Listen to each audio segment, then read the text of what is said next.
नमस्कार। अहिले विवाहको सिजन चलिरहेको छ। कयौं मित्रहरू नयाँ विवाह बन्धनमा पनि बाँधिसक्नुभयो होला, वा कतिले सोचि पनि रहनु भएको छ होला, अब मङ्सिरमा भ्याइएन भने अर्को महिना जहिले विवाहको लगन छ त्यतिखेर विवाह गरौँला भनेर कति प्लान गरेर पनि बस्नु भएको छ होला। तर हामी सबै एउटा सामाजिक रूपमा चाहिँ समाजले हामीलाई के सिकाइदियो भने सर्टेन एउटा उमेर वयस्क भएपछि विवाह गर्नुपर्छ, हैन, सन्तान जन्माउनुपर्छ, यस्ता यस्ता कुराहरू हामीलाई समाजले सिकायो। तर आधारभूत रूपमा चाहिँ विवाह कस्ता कस्ता व्यक्ति बीच गर्नुपर्छ र कस्तो कस्तो व्यक्ति बीच विवाह गर्यो भने चाहिँ त्यो विवाह चाहिँ सफल हुन्छ, दुवैको दाम्पत्य जीवन चाहिँ सुखमय हुन्छ। र विवाहमा चाहिँ मूल्य त के कुराहरू चाहिँ कस्तो कस्तो व्यक्तिहरू बीच चाहिँ विवाह चाहिँ गर्नै हुँदैन। अब एउटा टुल्स चाहिँ हैन, पूर्वकालदेखि हिन्दू सभ्यतामा एउटा टुल्स चाहिँ दिएको थियो, जुन चिना मिलान वा गुण मिलान भनेर, हैन, चिना मिलाउने वा गुण मिलाउने। कति गुण मिल्छ त वर र वधु बीच भनेर। तर त्यो एउटा पाटो मात्र हो, हैन। यहाँ 100% गुण मिलेका वर र वधुहरू वा यहाँ चाहिँ राशि मिलेका वा ग्रह मिलेका वर र वधुको पनि वैवाहिक जीवन चाहिँ असफल भएको भेटिन्छ। अझै प्रिसाइजली भन्ने हो भने त कम्तीमा जति पनि विवाहहरू हुन्छ तीमध्ये कम्तीमा 60% भन्दा बढीको विवाह चाहिँ असन्तुष्टिमा चाहिँ वैवाहिक जीवन चलिरहेको छ। अहिले पनि तपाईले मान्छे बाटोमा गएर भेट्नुभयो भने भेटिरहेको मान्छेमा चाहिँ एकदमै थोरै मान्छे मात्र भेट्नुहुन्छ जसको चाहिँ सफल वैवाहिक जीवन होस्, हैन। यो किन यस्तो भइरहेको छ? त्यही भएर आज मैले चर्चा गर्न गइरहेको कुरा के हो भने विवाह अगाडि सोच्नुपर्ने जान्नुपर्ने केही तथ्यहरू म तपाईलाई बताउन चाहन्छु। विवाह भनेको, हैन, अब हामीले चाहिँ पहिला हामीलाई विवाह भनेको चाहिँ एउटा पुरुष र एउटा महिला बीच भनेर डिफाइन गर्यो समाजले, परिभाषित गर्यो हाम्रो समाजले। अब अहिले विवाह चाहिँ सोलिङ्गी एउटै लिङ्गको बीचमा पनि हुन्छ। त्यो अप्राकृतिक हो कि प्राकृतिक भनेर कतिपय रूढिवादीहरूले पनि भन्ने गर्छन्। तर विवाह भनेको एउटा कम्प्रोमाइज हो, हैन। चाहे तपाईले केटा मान्छेसँग गर्नुस् चाहे केटी मान्छेसँग गर्नुस्, तपाईको आफ्नो लिङ्ग एउटै लिङ्गकोसँग गर्नुस् वा फरक लिङ्गकोसँग गर्नुस्, तपाईले जोसँग गरे पनि त्यो एउटा कम्प्रोमाइज हो, त्यो एउटा अन्डरस्ट्यान्डिङ हो, हैन। तपाईमा कुनै खामियाहरू छ, तपाईको जीवनमा कुनै कमीहरू हुन सक्छ, तपाईको पार्टनरको जीवनमा पनि कुनै कमीहरू हुन सक्छ। यसको अर्थ चाहिँ अब भन्न खोजेको कुरा चाहिँ के हैन भने चाहिँ विवाह भनेको चाहिँ पुरुष र महिला बीच मात्रै हुनुपर्छ पनि छैन, हैन। पुरुष र पुरुष बीचमा पनि हुन सक्छ वा महिला र महिला बीचमा पनि हुन सक्छ। तर पुरुष र पुरुष बीचमा भए पनि, महिला र महिला बीचमा भए पनि, पुरुष र महिला बीचमा भए पनि विवाह गर्नुभन्दा केही आधारभूत कुराहरू चाहिँ दुवैजनाले बुझ्न आवश्यक छ। यदि बुझिएन भने, यदि त्यसलाई हामीले कन्टेम्प्लेट नगरिकन इमोसनको आधारमा, हैन, एउटा भाव भङ्गीको आधारमा, एउटा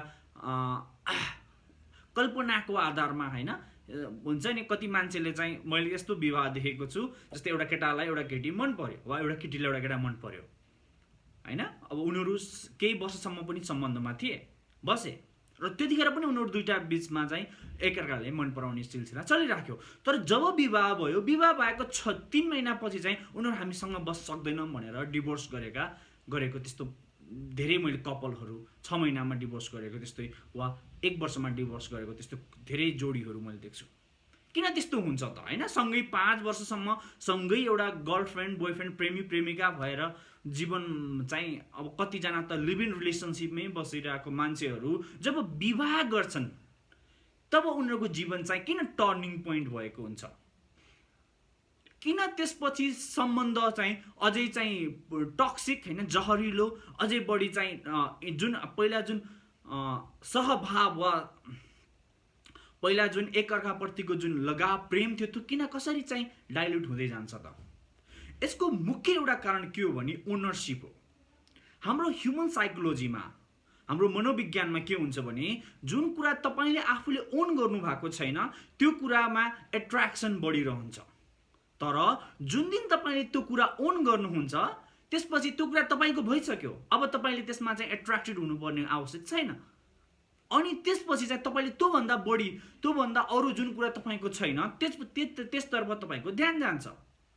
अनि अवश्य पनि एउटा सम्बन्धमा तपाईँले मानौँ तपाईँ एकजना केटा मान्छे हुनुहुन्छ, तपाईँले एकजना महिला मित्रसँग विवाह गर्नुभयो, तपाईँ एकदमै उहाँ महिला मित्र चाहिँ प्रति तपाईँ एकदम आकर्षित हुनुहुन्थ्यो, विवाहपूर्व एकदम तपाईँको लगाव थियो, प्रेम थियो, सबै कुरा थियो। तर विवाह भइसकेपछि अब तपाईँले एक्कासी तपाईँ सडनली चेन्ज भइसकेपछि र तपाईँको जुन लगाव थियो, एट्र्याक्सन थियो होइन, तपाईँको जुन एउटा इन्टिमेट फिलिङ थियो, त्यो सबै भयो भने, त्यो सबै गयो भने त्यो महिला मित्रलाई कस्तो लाग्छ त?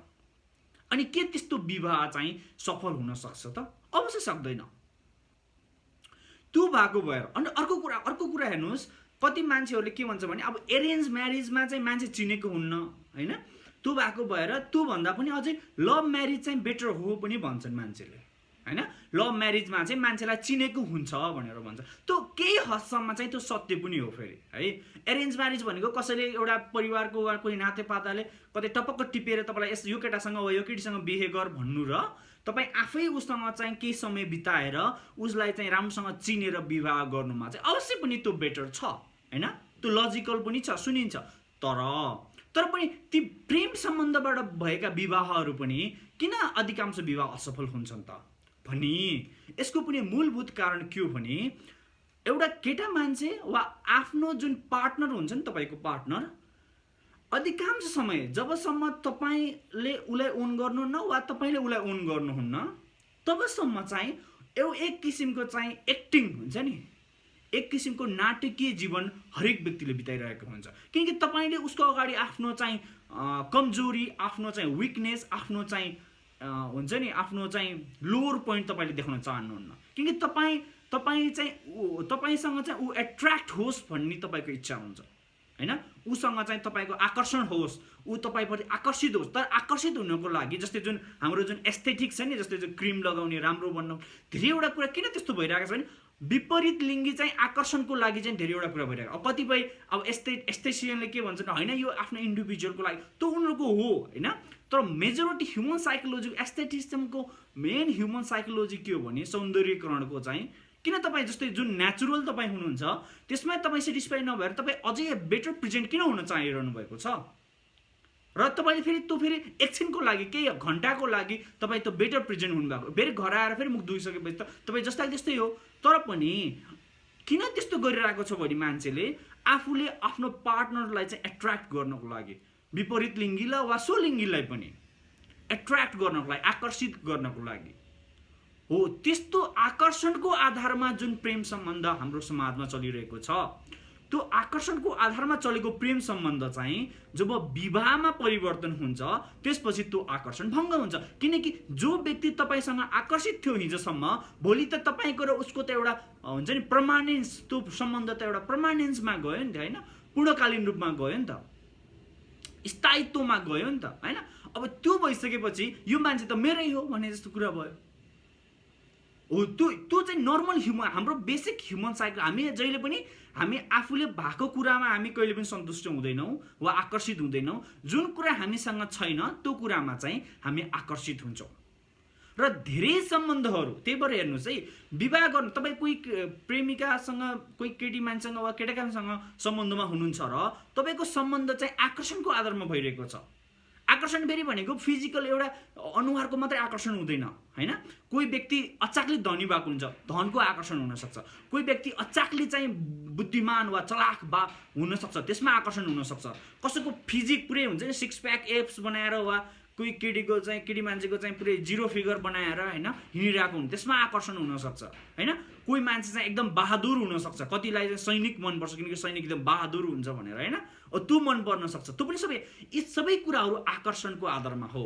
र तपाईँको आफ्नो हेर्नुहोस्, तपाईँले विवाह गर्न अगाडि एउटा कुरा के बुझ्नु पर्यो भने तपाईँको यदि सम्बन्ध आकर्षणको आधारमा फाउन्डेसनमा चलिरहेको हो भने चाहिँ तपाईँको सम्बन्ध विवाहपछि चाहिँ कम हुने वा त्यसमा चाहिँ तपाईँको त्यो आकर्षण अवश्य कम भएर तपाईँको सम्बन्ध चाहिँ तपाईँले अपेक्षाकृत नहुने चान्स चाहिँ अप्टिमम म्याक्सिमम हुन्छ। र धेरैको पनि त्यही भइरहेको छ। र अर्को भनेको चाहिँ विवाहमा पहिलो कुरा चाहिँ तपाईँको यदि सम्बन्ध आकर्षणमा छ छैन हेर्नुहोस् है विवाह गर्नुभन्दा अगाडि। दोस्रो कुरा आकर्षणमा छैन भन्नुभयो तपाईँले भने अब त्यो व्यक्ति र ममा चाहिँ कम्प्याटिबिलिटी कति छ भन्ने कुरा हो। त्यो हामीले काठमाडौँ काउन्सिलिङ सेन्टरमा थ्रुबाट हामीले काउन्सिलिङ अब त्यो कम्प्याटिबिलिटी टेस्ट पनि हामीले गरिरहेको हुन्छौँ। त्यो भनेको एउटा साइकोलोजिकल तपाईँ एउटा साइकोलोजिकल ह्युमन बिङ हो है। तपाईँ भनेको तपाईँ को हो त? तपाईँ एउटा शरीर मात्रै त होइन नि त। तपाईँको चेतनामा चाहिँ तपाईँ कस्तो परिवारमा हुर्किनु भयो, कस्तो स्कुल जानुभयो होइन, तपाईँको परिवार कस्तो छ, तपाईँको समाज कस्तो छ, तपाईँको साथीभाइ कस्तो छ, तपाईँको सोच के छ, तपाईँको प्रोफेसन के छ होइन, तपाईँको जीवनलाई हेर्ने दृष्टिकोण के छ, महिलालाई हेर्ने दृष्टिकोण के छ, सम्पत्तिलाई हेर्ने दृष्टिकोण के छ होइन, लोभ कस्तो छ तपाईँमा, अहङ्कार कस्तो छ, दम्भ कस्तो छ, तपाईँमा के छ तपाईँको चाहिँ ट्रेटहरू, त्यो सबै तपाईँको साइकोलोजिकल सेल्फ हो एउटा। तपाईँले त्यो आफ्नो साइकोलोजिकल सेल्फलाई तपाईँले धेरै मान्छेले चाहिँ आफ्नो साइकोलोजिकल सेल्फलाई अन्डरस्ट्यान्ड बुझेकै हुँदैन। उसले आफ्नो पार्टनरको बुझ्ने भन्ने त धेरै फरक कुरा भयो। अब तपाईँले आफ्नो साइकोलोजिकल सेल्फ बुझ्नु भएन र तपाईँले आफ्नो कोही केटीसँग तपाईँले वा कोही केटासँग तपाईँ फगत आकर्षणको वा तपाईँले हेर्दाखेरि राम्रै लागेको आधारमा होइन, त कति केटा मान्छेले के भन्छन् मलाई हेर्दा त राम्रै लागिरहेछ, ठिकै छ बिहे गरौँ न, के हुन्छ जे हुन्छ देखा जाएगा भन्छ। कतिले फेरि बिहे गरिसकेपछि प्रेम हुन्छ अनि प्रेम बढ्छ भन्छन् होइन। त्यो कसैको नहुने होइन होइन, त्यो भनेको चाहिँ तर एक्सेप्सन चाहिँ रुल हुँदैन के, तर धेरैको भइरहेको छैन। इभन कति चाहिँ एकदम हुन्छ नि के भन्छ आइडियल रिलेसनसिप, आइडियल विवाह होइन, आइडियल यताउति भनेर गरेको विवाहहरू पनि फेलियरमा इन्ड भएको छ। किन इन्ड भएको छ फेलियरमा भने उनीहरूले पनि उनीहरूको कतिको चाहिँ उनीहरू आकर्षणको आधारमा पहिला विवाह भयो होइन, पछिबाट चाहिँ उनीहरूको त्यो आकर्षण गइसकेपछि अब केटाले जब केटीसँग आकर्षण देखाउन थालेन वा केटीले केटासँग आकर्षण देखाउन थालेन भने उनीहरूको विवाह अगाडि बढ्ने कुरै भएन। र सेकेन्डमा चाहिँ कतिको समस्या के छ भने उनीहरूको साइकोलोजिकल ट्रेड, उनीहरूको एउटा मनोवैज्ञानिक आफ्नो जुन व्यक्तित्व छ त्यो नै मिल्दैन, उनीहरूको कम्प्याटिबलै छैन। तपाईँको जबसम्म आफ्नो मनोवैज्ञानिक व्यक्तित्व कम्प्याटिबल हुँदैन अर्को मान्छेसँग, तपाईँ जतिसुकै त्यो मान्छेसँग आकर्षित भए पनि उसँग एउटै बियर्ड सेयर गर्ने, एउटै भान्सामा खाने, हरेक कुरा लाइफको इन्टिमेट मुमेन्टहरू उसँग सेयर गर्दाखेरि चाहिँ तपाईँ र उसको चाहिँ फ्रिक्सन आउने चान्स बढी हुन्छ। र जब त्यो फ्रिक्सनहरू पहिला त सानो सानो हुन्छ होइन, अब जस्तै केटी मान्छेमा त त्यो फ्रिक्सनलाई टोलरेट गर्ने टेन्डेन्सी पनि हुन्छ, हुन चाहिँ नेचुरल्ली उनीहरूको टेन्डेन्सी हुन्छ, उनीहरू कति सहिरहेर पनि बसिरहेको हुन्छ। तर हरेक कुराको एउटा हद हुन्छ, एउटा सर्टेन लेभल पछि चाहिँ अब दिस इज इनफ भनेर सम्बन्ध चाहिँ सकिएको हुन्छ, सकि पनि रहेछ। त्यो भएको भएर विवाहपूर्वक तपाईँले दुईटा कुराहरू चाहिँ एसेन्सियली केयरफुल भएर हेर्नुहोस्। एउटा आकर्षणको आधारमा तपाईँ कोहीसँग सम्बन्धमा हुनुहुन्छ भने तपाईँ त्यो सम्बन्धलाई चाहिँ विवाहमा परिणत गर्दै नगर्नुहोस्। दोस्रो तपाईँको र उसको साइकोलोजिकल ट्रेडको कम्प्याटिबिलिटी कति छ होइन, कति मिल्छ त, कति पर्सेन्ट। अब हामीले के भन्छौँ 60% भन्दा एबभ भयो भने चाहिँ बल्ल विवाह गर्नुहोस् भन्छौँ। जस्तै अब तपाईँले गुण मिलाउँदाखेरि तपाईँको जस्तै 18 गुणभन्दा बढी भयो भने बिहे गर्नु मिल्छ, तर 22 गुण बढी हुनुपर्छ भनेर भन्छ नि, त्यस्तै हामीले के भन्छ 60% भनेको लोवर थ्रेसहोल्ड भन्छौँ होइन। त्यस्तो 60% भन्दा एबभ थ्रेसहोल्ड भएका कति मान्छेलाई हामीले विवाह सजेस्ट गर्दाखेरि उनीहरूको विवाह चाहिँ तुलनात्मक रूपमा चाहिँ उनीहरूको विवाह सन्तुष्ट नै छ अहिलेसम्म। र कति मान्छेको चाहिँ ट्रेड जब 50% को रेन्जमा वा 50 बिलो हुन्छ, 60 बिलो हुन्छ, उनीहरूलाई चाहिँ अब उनीहरूले हामीसँग काउन्सिलिङमा नआए पनि यसै हामीले हेर्दाखेरि उनीहरूको विवाहलाई हेर्दाखेरि अब एनालाइसिस गर्दा बिलो देखेर मैले कहिलेकाहीँ भनिरहेको हुन्छ यिनीहरूको चाहिँ ट्रेड कम छ, यिनीहरूको विवाह अगाडि बढ्दैन भनेर, त्यसो विवाह छुटेको छ, त्यस्तो धेरैको छुटेको छ त्यसरी होइन। त्यो भएर यी दुईटा कुराहरू चाहिँ एसेन्सियली। अब तर कतिपय मान्छेले फेरि के भन्छन् भने त्यसो भए त तपाईँको यो पुरानो यो चाहिँ खासमा अहिले मोडर्नाइजेसन भएर भएको हो होइन, मोडर्न सोसाइटी मोडर्न भयो, त्यही भएर चाहिँ डिभोर्सको घटना बढी भएको हो। पहिलाको मान्छेहरू अनुहारै नदेखिकन बिहे गर्थे, यत्रो बच्चामा बिहे गर्थे, उनीहरूको जिन्दगीभरि कहिले डिभोर्स भन्ने सुनिएन पनि भन्छन् है, यस्तो तर्क पनि दिन्छ। तर अब यसलाई रेक्टिफाई गर्नुहोस्, आधुनिकीकरण अवश्य हो, तर त्यो बेलामा चाहिँ हाम्रो समाजमा जुन पुरुष प्रधान समाज छ, पुरुष प्रधान समाजमा चाहिँ महिलालाई चाहिँ दोस्रो दर्जाको प्राणीको रूपमा चाहिँ ट्रिट गरिन्थ्यो। उनीहरू भनेको घरको चुलो चौथो सम्हालियो, उनीहरूको के अधिकार छैन जस्तो हामीले ट्रिट गर्थ्यौँ। उनीहरूलाई हामीले एक किसिमको दोस्रो दर्जाको मानवको रूपमा ट्रिट गरेका थियौँ। त्यही भएर उनीहरूसँग चाहिँ रिभोल्ट गर्ने करेज पनि डेभलप भएको थिएन। तर एज सोसाइटी प्रोग्रेस भइरहेको छ, त्यसपछि अब चाहिँ महिलाले पनि राम्रो शिक्षा पाइरहेका छन्, महिलाले पनि राम्रो जागिर पाएका छन्, महिला पनि इन्डिपेन्डेन्ट भएको, उनीहरू पनि इन्डिपेन्डेन्ट स्वतन्त्रपूर्वक सोच्न सक्ने भएका छन्। एउटा कुनै पुरुष साथीको भर नपरिकन उनीहरू आफ्नै स्वतन्त्र रूपमा सोच्न सक्ने भएका छन्। त्यो भनेको त्यस कारणले गर्दाखेरि उनीहरू अब आफ्नो निर्णय लिन पनि स्वतन्त्र छन्। यदि कोही पुरुषले कोही महिलालाई चाहिँ उसलाई डिग्निफाइड तरिकाले ट्रिट गर्दैन भने त्यो महिला त्यो पुरुषसँग बसिरहनु आवश्यकै छैन। त्यो भनेको नेचुरल ल हो। तपाईँ दुईटा इक्वल ह्युमन बिङ हुनुहुन्छ। तपाईँले महिलालाई चाहिँ एउटा रेस्पेक्ट, डिग्निटी, एउटा रेस्पेक्ट होइन, एउटा बेसिक ह्युमन टेन्डेन्सीको साथ ट्रिट गरिरहनु भएको छैन भने त्यो महिला तपाईँसँग बस्न पनि आवश्यक छैन। यसको अर्थ महिलाको गल्ती होइन कि पुरुषको गल्ती हो, तपाईँको सोचमा गल्ती हो। र यसकै अब अर्को एङ्गलबाट हेर्दाखेरि यदि महिलाले फेरि पुरुषलाई पनि त्यसरी ट्रिट गरिरहेको छ भने फेरि पुरुष पनि बस्न आवश्यक छैन महिलासँग। एउटा सात फेरो घुम्यो भन्दैमा होइन, सात फेरो घुम्यो, विवाह लगायो, सिन्दुर लगायो, के लगायो भन्दैमा उसले तपाईँलाई एउटा मानव जस्तो ट्रिट गरिरहेको छैन भने त्यो मूर्खसँग तपाईँ बसिरहनु पर्ने आवश्यक छैन। र केटी मान्छेले पनि आफ्नो श्रीमानलाई चाहिँ एउटा एक्जिस्टेन्सको रूपमा चाहिँ ट्रिट गरिरहेको छैन भने पनि त्यो श्रीमान पनि श्रीमतीसँग बसिरहनु पर्ने आवश्यक छैन। यो मोडर्नाइजेसन भन्दा पनि हामीले ह्युमन बिङलाई चाहिँ वेल इक्विप गरेको भएर, उनीहरूलाई चाहिँ एबल बनाएको भएर भएको यो पोजिटिभ चेन्ज हो। किनकि तपाईँले एउटा बेसिक ह्युमन बिङ भइसकेपछि तपाईँ एउटा डिग्निफाइड लाइफ डिजर्भ गर्नुहुन्छ, न कि तपाईँले चाहिँ कोहीले चाहिँ तपाईँले दास जस्तो, कोहीले चाहिँ तपाईँले जस्तै अब अहिले यहाँ पनि देखिन्छ नि, यस्तै हाम्रो परिवारहरूमा, हाम्रो समाजमा, हाम्रो वरिपरि देखिन्छ। जस्तै पुरुष र महिला सँगै दुइटै एउटै अर्गनाइजेसनमा काम गर्छन्। घर आउँछ, पुरुष आएर टिभी खोलेर खुट्टा पसारेर गर्छ, महिलाले सबै सकल भाँडा माझेर सबै गरिरहेको छ। हो, त्यसरी एउटा बेसिक ह्युमन डिसेन्सी पनि छैन त्यो पुरुषसँग। होला ऊ डक्टर होला, इन्जिनियर होला, ठुलो मान्छे होला, द्याट रियली डजन्ट म्याटर। हेर्नुहोस्, जबसम्म तपाईँले एउटा ह्युमन बिङले अर्को ह्युमन बिङलाई, एउटा मानिसले अर्को मानिसलाई बेसिक ह्युमन डिग्निटीका साथ तपाईँले ट्रिट गर्न सक्नुहुन्न भने तपाईँ उसको श्रीमान वा तपाईँ उसको श्रीमती भएर बस्न आवश्यक छैन। वा तपाईँलाई त्यो मान्छेले, त्यो व्यक्तिले, केटी मान्छे वा केटा मान्छे जसुकै होस्, उसले तपाईँले आफ्नो श्रीमान वा श्रीमती भएर रेस्पेक्ट दिन पनि आवश्यक छैन। किनकि इट्स अ म्युचुअल थिङ होइन। तर हाम्रो समाजमा त्यस्तो भइरहेको छ। र त्यस कारणले गर्दाखेरि अब तीनटा कुरा भयो। हेर्नुहोस् है, एउटा कुरा एट्र्याक्सनको, कोही मान्छेसँग तपाईँ एट्र्याक्टेड हुनुभयो। जस्तै कतिवटा कस्तो हुन्छ भने कोही सेलिब्रिटीसँग बिहे गरिरहेको हुन्छन् होइन, नर्मल मान्छेहरू, किनकि त्यो मान्छे धनी छ तर ऊ चाहिँ फेमस छैन। अर्को मान्छेको फेममा चाहिँ ऊ एट्र्याक्ट भएर बिहे गरिरहेको हुन्छ। पछिबाट जब अल्टिमेटली चाहिँ उनीहरूको एकअर्कालाई रियलाइज गर्छन् they are not made for each other भनेर हुन्छ, विवाह ब्रेकअप हुन्छ। त्यस्तो त कति भइरहेको छ। नेपालमा पनि अहिले अब सेलिब्रिटीहरूले नर्मल पिपुललाई बिहे गरेर चाहिँ उनीहरूको विवाह छुट्नेवाला छ होइन। जसरी विदेशमा पहिलाबाट टुटिरहेको थियो होइन, अहिले पनि हुन्छ। किनकि त्यो एउटा बेसिक एउटा फेमस थियो, मान्छे फेमस हो, त्यही भएर यसलाई म बिहे गर्न चाहन्छु भनेर बिहे गर्ने बित्तिकै बिहे गर्नभन्दा अगाडि त फेमस थियो, त्यो मान्छे तपाईँको एक्सिसमा थिएन होइन, टाढा थियो। त्यो भएको भएर तपाईँले बिहे गर्नुभयो र विवाह पनि भयो। तर जब तपाईँ विवाह गरिसकेपछि त जतिसुकै फेमस भए पनि ऊ र तपाईँले एउटै बेड सेयर गरिरहनु भएको छ, एउटै किचन सेयर, एउटै बाथरुम सेयर गरिरहनु भएको छ, हरेक जीवनको हरेक इन्टिमेट मुमेन्टहरू सेयर गरिरहनु भएको छ भने त्यो एज अ पर्सन कस्तो छ? त्यो फेमस भए पनि as a person human being त गुड छ कि छैन, तपाईँसँग कम्प्याटेबल छ कि छैन भनेर तपाईँले टेस्ट गर्नु, छैन भने तपाईँ छोडिदिनुहुन्छ। हो, तपाईँले जस्तै त एउटा छ नि यो क्याटी पेरी र तपाईँको एउटा रसल ब्रान्ड भन्नेको यस्ता धेरैवटा छन् होइन। यिनीहरू आफै धेरै फेमस, रसल ब्रान्ड भन्ने धेरै फेमस थिएन, उसको क्याटेगोरीसँग बिहे भयो, कम्प्याटेबल थिएन, छुट्यो। त्यस्तो त कच्छन् होइन, हजारौँ छ। इभन अहिले तपाईँको दुइटै फेमस यो जस्तै किम कार्दाशियन र क्यानी वेस्टको डिभोर्स भयो होइन। त्यस्ता हजारौँ छन् होइन। इभन यो तपाईँ जेफ बेजोस र उसको बुढीको भयो होइन। अब यो हाम्रो यो एमाजोनको जेफ बेजोस र उसको बुढी, अनि फेरि माइक्रोसफ्टको चाहिँ बिल गेट्स र उसको बुढीको भयो होइन। त्यस्तो किन भइरहेको छ?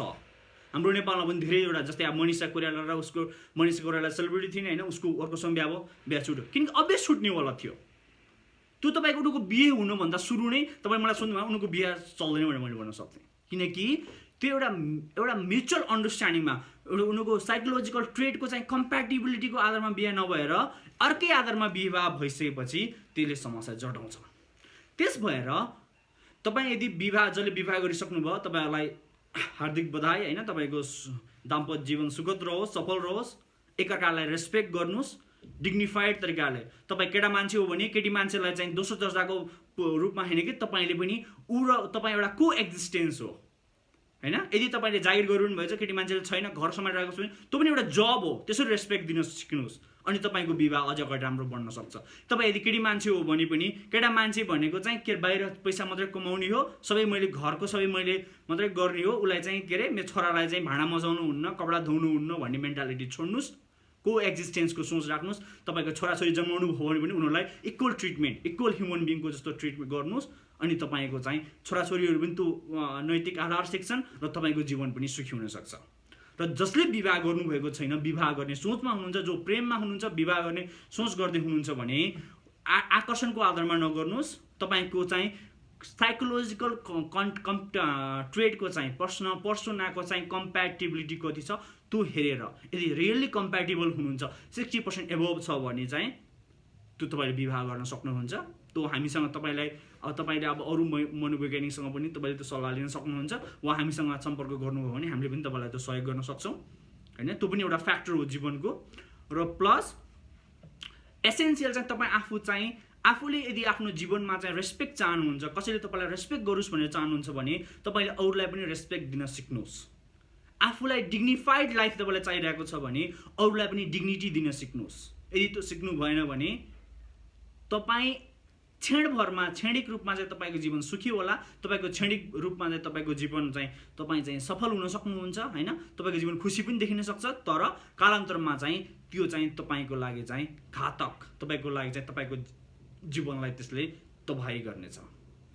सबैलाई धन्यवाद।